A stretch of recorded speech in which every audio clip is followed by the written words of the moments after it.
how do you know how long it's been since they engaged? How do you actually track this stuff? How do you tag contacts based on engagement? How do you know? Let's go back to Hannah. Okay, if we're thinking about email engagement, we're thinking about tracking engagement. Someone who's watching this might say, how do you track that? How do you do that? How do you actually tag contacts, or how do you find out who's engaging and who's not? Yeah, it's a great question. So within ActiveCampaign's UI, that's what I love about our platform is we have the ability we have all these unique triggers and automations that you can set up. We do have recipes available within your account that you can just open up, add in, your specific information, and they're out of the box, ready to go. I believe they're the engagement tracking parts 1 and 2. So those I would highly recommend to at least with a starting point, and then you can build off of that. There are like preset timeframes, which again, we've talked about, you may want to adjust those. And they also, at least last I checked, did not include also the re-engagement email like recommendation. So however you're going to attempt to re-engage those unengaged contacts. So that's another piece you'll want to add on. But yeah, all we have to do is, make sure we're tagging contacts, whether it's with a tag of engage, unengaged. And I like to also include a date. So of course, there's a date field available. We have the triggers of visited the site, open an email, clicked, forwarded, whatever it is that we're able to track for you within the UI.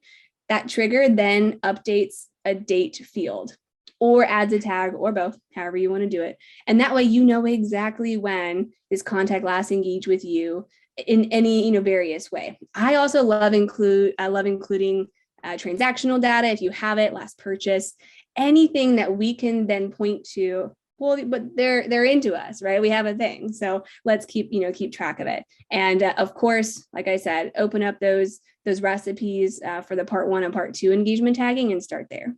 Yes. The part 1 and part 2, we were about to cover those pretty extensively in this episode. Yes, we are. You already know ActiveCampaign has some automation frameworks, or as we like to call them, recipes, ready for you to import into your account and use. So let's take a look at them here.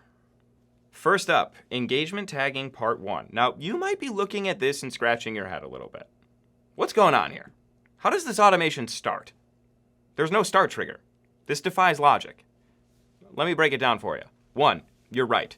This automation has no start trigger. Instead, you will bulk add all initial contacts after building out the automation. 2, the automation waits for periods of 7 days, 21 days, or more between status checks and then assigns tags as a contact becomes less engaged. You can adjust those wait times as you prefer. And finally, the 3rd, the automation ends until a contact engages again. But as always, you can customize. And here are some common ways that you might want to do that. First, you could build a subscribes to list trigger for any new contacts to just automatically add them into this automation, right? You might want some of these tags to trigger other automations that help re-engage your contacts, like that re-engagement email campaign automation or a feedback survey for inactive users. Also, it's worth noting that this is an always-on automation, right? Everyone starts out as engaged. Now, over time, a contact naturally becomes less engaged until they take an action to re-engage. Now, engagement tagging part 2 continuously checks for a contact to re-engage. And once a contact makes an action to re-engage, they start the process over as an engaged contact. So let's take a look at that one. What's going on here? Now, this automation triggers when a contact performs an action to re-engage, right? This can be things like opening or clicking an email, visiting a web page, subscribing to a new list. Maybe you want to add some more actions that would add them into this automation, right? Go wild. What are the things that indicate engagement? Add those. This is the way that you would combine all of these different engagement tracking and management pieces into your engagement management strategy. Now, second, when the automation triggers, the exit other automation step pulls that contact out of part 1.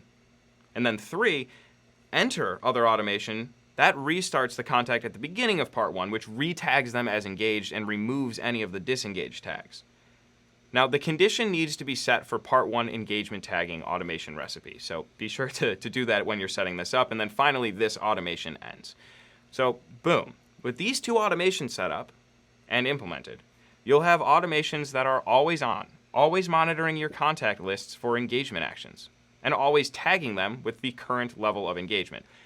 Now, here's the thing, though. These automations, they can't tag contacts retroactively, which means you want to set this up ASAP if you haven't already. Having a good sense of who's engaged and who isn't means that you can send more emails to folks who want to hear from you and less emails to those who just might not want to hear from you as much. As we talked about earlier, that re-engagement email campaign, right? Here's an automation that's pre-built and ready to go for you. You can automatically work to re-engage contacts that might be on the verge of going somewhere else or falling out of your list. Now, you won't get all of them back, and that's fine. That's okay, really, because if they're not engaged, you don't want to send them emails, right? They could end up marking your email as spam. They're probably not opening those emails or taking actions on them, and sometimes you just need to unsubscribe them. Also, unsubscribes might be a good thing. Let's take a listen to Hannah. To your point as well, if they aren't engaged, you don't really want to be sending to them, right? Because that sort of brings down the overall average that folks like Gmail are looking at, right? Exactly. And another thing that a lot of people don't realize is they may say, well, who cares, right? So say I'm sending to them and they're not opening, but what harm am I doing? The harm that you're doing is your overall reputation is going down. When your overall reputation goes down, then your performance is impacted for all sends. So not just those that are unengaged, but those that have been engaged this whole time and every week expect that email to land in the inbox, that email might start migrating over to spam. So you are hurting everyone involved, by not removing those non-engaged contacts. So I like to call that out.